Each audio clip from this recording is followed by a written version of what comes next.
The inheritance from my father-in-law belongs to my husband since he's the eldest son. Oh, lady, get out of the house, haha. These heartless words were thrown at me, a woman grieving the loss of her husband, by my eldest son David with his wife Laura. My husband Kyle had always cared for David and Laura, yet to be treated this way, I just couldn't accept it. My husband's feelings, which were always considered for the sake of David and Laura, should not be dismissed so easily. I've reached my limit of patience. David and Laura, who only thinks of themselves, deserve divine retribution. I began to plan out to get revenge on them. I believed that both David and Laura, who disregarded our feelings, must see hell. Thus, my journey of revenge began. My name is Debbie, a housewife in her 70s. I live with my husband. We have a son, David, who left home to work after graduating from university, and now he has his own family. David and his wife, Laura, live nearby, considering our old age. My husband and I were thankful to the eldest son and his wife, and my husband was particularly fond of them. After my husband started investing in stocks and quit his office job, we became quite wealthy, allowing us to live a luxurious life. Our house is too big for just the two of us. We have a maid who comes regularly. Our future is secure, all thanks to my husband. I was deeply grateful to my husband, and just as he cherished them, I also valued David and Laura. However, that was a mistake. Initially, our relationship was good, but over time it deteriorated. Laura's attitude changed first. She started summoning me to their house under various pretexts, dumping household chores on me. For instance, because she had urgent matters to attend to, or because she was feeling ill. Using such reasons, she would call me over to do chores while she herself would go out with friends or relax on the living room sofa. You're really feeling ill, right? When I questioned Laura, who was laughing while watching TV, she frowned and said, "Mother-in-law, are you doubting what I say? That's like bullying your own daughter-in-law." Later that night, she reported to David about what had happened. When David returned, he was furious and scolded me. I never thought my own mother could be such a person. My wife really admires you. Do you know how shocked she was by what you said?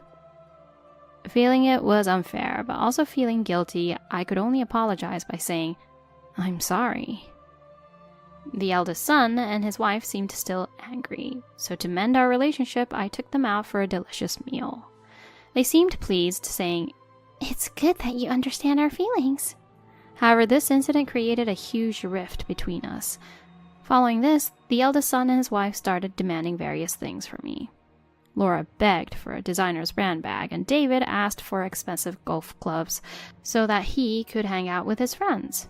Honestly, since I don't work, the money comes from my husband's earnings. I felt guilty using my husband's hard-earned money for such things, but he said, "It's okay, buy it for them. We have the money." So I gave in to their demands without much thought. Initially, David and his wife were thankful, but gradually their attitude changed, and they began to act as if it was their right to receive these gifts. Laura would say, "Mother-in-law, I want the new collection from this brand. You'll buy it for me again, right?" Annoyed by Laura, who seemed to think it was only natural for me to buy things for her, I couldn't help but say, "Why don't you buy it yourself once in a while? Money isn't infinite, you know. You're relying on my husband's money, so shouldn't you show some restraint and be humble with what you have?" To which Laura raised her voice in disbelief. "Huh? We're living nearby as a favor to you, so it's only natural you show some gratitude to us, right? I've been putting up with a mother-in-law like you who bullies her own daughter-in-law, and yet you have the audacity to act like this? I'll report this to my husband, you know." I clearly remembered that incident caused by Laura reporting to David previously, but at that moment I was too heated to back down and said, "If you want to report, then go ahead." Later that night, David and Laura visited our house, and the eldest son, red-faced, accused, "Mom has bullied my wife again." Since it was already time for my husband and I to be asleep, we suggested discussing it later, but they refused to leave and continued to scold me. Wanting to avoid further trouble and desperately needing sleep, I apologized just to get through the moment when Laura threatened, "If the same thing happens again, we'll cut ties with you." That woke both my husband and me up, and I couldn't help but ask, "Are you serious?" Laura confirmed, saying, "Yes, I'm serious. It's no joke. If there's another issue, we won't hesitate to sever any ties with you." And David nodded in agreement. Hearing such words from them, whom we had cherished, left us stunned. From that point on, our perception of David and Laura began to change. A few months later, the situation took a sudden turn. My husband fell ill and was hospitalized. I became busy with hospital visits and had no time to spare for David and his wife, who never once came to visit my husband despite knowing where he was hospitalized. It seemed heartless, but seeing my husband grow weaker each day, my concern for him surpassed any anger towards David and Laura, calming my emotions. After a long battle with illness, my husband passed away. Overwhelmed by grief, I could do nothing but proceed with the funeral preparations with the help of our family. My husband was well regarded. So many people attended the funeral, all mourning his loss. However, David and Laura were absent till the end. Since my husband's hospitalization, we hadn't seen them both, and they hadn't helped with the funeral preparations. Although I had sent them a message about the funeral, they read it, but did not show up. It would be a lie to say I wasn't furious at David and Laura for not attending the funeral after all my husband had done for them. However, I was too consumed with grief over my husband's death to confront them, and the funeral proceeded smoothly. Returning home after bidding farewell to my husband, I found David and Laura's shoes in the house. They had entered without my permission. "Finally, we got rid of that old man." "He was quite the nag, wasn't he?" Hearing their conversation from the living room, I couldn't just let it go and confronted them. "What do you think you're doing? You didn't even attend the funeral." Their response was laughter, with Laura mockingly saying, "How scary," and David chuckling, clearly looking down on me. "Get to the point if you have one. I'm busy, you know," I said, only for them to laugh and say the unthinkable. "The inheritance from that old man belongs to my husband, who's the eldest son." "Old lady, get out of the house." I was stunned by their words, though I had anticipated the content. The audacity of David and Laura had pushed me to my limit. "Are you serious? Do you really mean what you're saying?" With smiles still on their faces, they nodded. Then David said, "There's no point dwelling on someone who's no longer here. We're alive and need to think about the future." Following that, Laura chimed in. "So, give us the inheritance already. He made quite a bit, didn't he? We'll take this house, too, and live a nice, carefree life. Great idea, right?" What a preposterous idea. Have they forgotten everything they've done? I was infuriated by the outrageous attitudes of David and Laura, wondering if they even considered how much pain their actions had caused us. What was the point of my husband's feelings? My husband, who deeply cared for them both, even during his hospital stays, longed to see them and would not rest easy because of how they acted.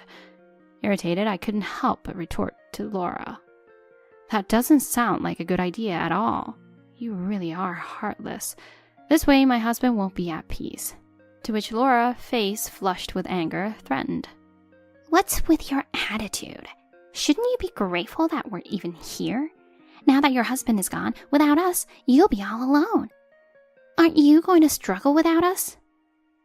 Indeed, there was some truth to Laura's words. However, that didn't mean I had to cling on to them. If it meant being desperate to maintain a connection with people like them, I'd rather sever ties with the two and cherish my own life. That would probably make my husband happier. Thinking so, I firmly refused to agree to the inheritance. No matter how much they threatened me, I continued to assert, I will not hand over the inheritance. Eventually, David lost his patience and claimed, "As my father's son, I have the right to inherit. Ignoring that right is unforgivable." Legally, David did have a right to inherit. Even if he couldn't receive the full amount as his wife wished, he had a right to a portion. We don't care if we can't get the full amount, but once we get the inheritance, we're cutting all ties with you, so be prepared." With those words, David and his wife left our home. And true to their declaration, they never showed their faces to me again. For me, the absence of the source of stress, which was them, was a relief. However, this peace didn't last long. 2 months into my quiet, peaceful life, I received a call from David, who had vowed to cut ties, saying, About the inheritance." He explained why he was calling, his voice laced with panic. Apparently, a few days after my husband's funeral, David and Laura had moved out, determined to sever ties with me fully, expecting a hefty inheritance and spending a significant amount on their new home comparable to mine. Assuming more inheritance would come, they had indulged in luxury over the past 2 months, depleting their savings. Yet no inheritance had arrived, leaving them financially insecure and prompting David to swallow his pride and inquire about the inheritance to me. Actually, there's a specific reason why David and Laura didn't receive the inheritance. I decided to explain this reason to him. Actually, my husband left a will. My husband, during his hospital stay, had made his wishes known about the distribution of his estate. "If David and his wife visit even once when I'm hospitalized, they'll receive a share of the inheritance.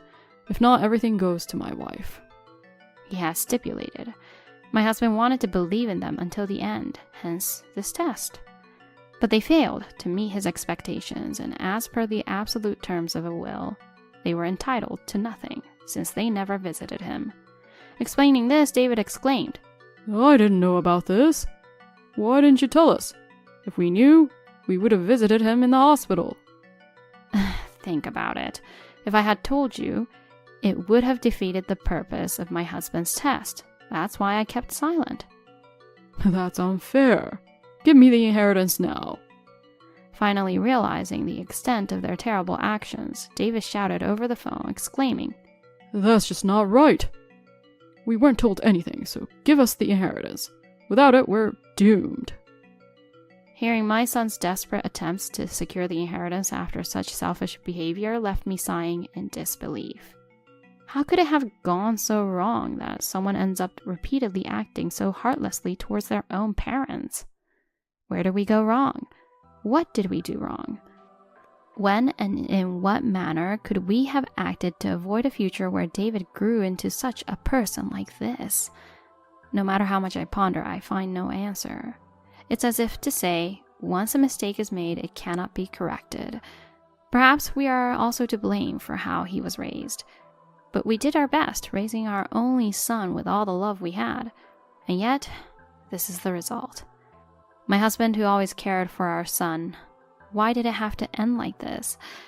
I can't accept this unreasonable reality, and my anger is directed towards my son and his wife.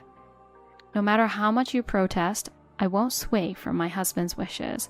He said if you didn't show your face while he was in the hospital, he didn't want you to inherit a single penny. So I intend to follow my husband's words and not distribute any inheritance to you. In a panicked tone, my son began to say, "Wait, Mom. We're really in trouble without the inheritance. We're almost out of money. We can't even live like this. At this point, it's okay if we don't inherit. Can't you just help us out financially? We can't even secure tomorrow's meal." I've reached my limit with my son saying things like this. Enough already. You were the ones who cut ties with us first, and now you're turning to me for help? Have you forgotten what you've done? My anger made me raise my voice, but I couldn't bear it otherwise. My husband believed in the bond of family more than anyone until the end. He wanted to protect his family and cherish David and I as family members. Yet his end was miserable because of David and Laura. During his hospital stay, he frequently mentioned wanting to see them. "I want to see their faces." He says so many times, which I conveyed to them. Yet they never visited him. It's unforgivable that they didn't even show up for his funeral. They didn't mourn his departure, but were quick to claim their rightful inheritance. The entitlement of my son, along with the profound sadness of their actions, infuriated me. What was the worth of our feelings? Were we wrong to think we could do anything for them, to be grateful for them? I miss the times when we could come together as a family, when we purely thought of supporting each other. Those days won't return, nor do I want them to. Overwhelmed by my words, David fell silent until the phone was taken by his wife. I've been listening to the conversation. We apologize for not visiting your husband and we're truly in trouble. Sorry for saying we disown you, but please help us a little. We're desperate here. Without you, we're struggling to live. Please don't abandon us. Her desperate plea might have moved me in the past, but now, filled with aversion towards them, I couldn't respond. Laura pleaded. Please, we're really struggling. Aren't we family? We apologize for moving away without telling you. If it's okay with you, can we live with you in your house? We'd happily take care of you. Please help us. Don't abandon us. What does "don't abandon us" mean? They abandoned us long ago. When they found themselves in that situation, they started pleading, "Don't abandon us." It seemed so selfish to me, and I couldn't help but sigh. Can you please stop? It's time to stop thinking only about yourselves. Do you realize how much you've betrayed us? Despite everything, we tried to trust you over and over again. Who was it that kept betraying that trust? After repeatedly betraying us, do you really think I can trust you now when you say you want to join hands again? But I really am sorry. We won't make those mistakes again. Please, forgive us. Trust us, please. After all these times you've betrayed us, you have the nerve to ask for trust now? Reflect on your actions properly, will you? Maybe we spoiled you too much, but we really thought of you as family. It seems you didn't feel the same. When I said that, Laura seemed to panic and quickly tried to correct herself. But we are family, aren't we? Don't say such harsh things. Families should help each other out in tough times, right? Both David and Laura are now playing the family card. They never acted like family before. Now that they're in trouble, they suddenly want to be treated as family. How convenient. I have no intention of helping you. Look elsewhere and don't contact me again. We're estranged after all, I said and hung up the phone. Despite the phone ringing incessantly afterward, I deleted their contact to ensure they couldn't reach me again. Eventually, David and Laura fell into financial hardship and ended up divorcing after a marriage filled with constant arguments. Already burdened with debt, Laura had to return to her parents' home where her parents covered the debts, and now she's working tirelessly. David sought my help again, but I refused. Now he works a day job and does construction work at night to manage his debt and living expenses. With the ties to David and Laura cut and my husband gone, I have no family left. Living alone does bring loneliness at times, but it feels somewhat better compared to the days of being continuously betrayed by them. Whether my actions were in line with my husband's wishes is uncertain, but I feel considerably relieved. My husband was a truly admirable person, and as the wife of such a man, I want to live up to being a worthy spouse until the end, trying my best in my own way.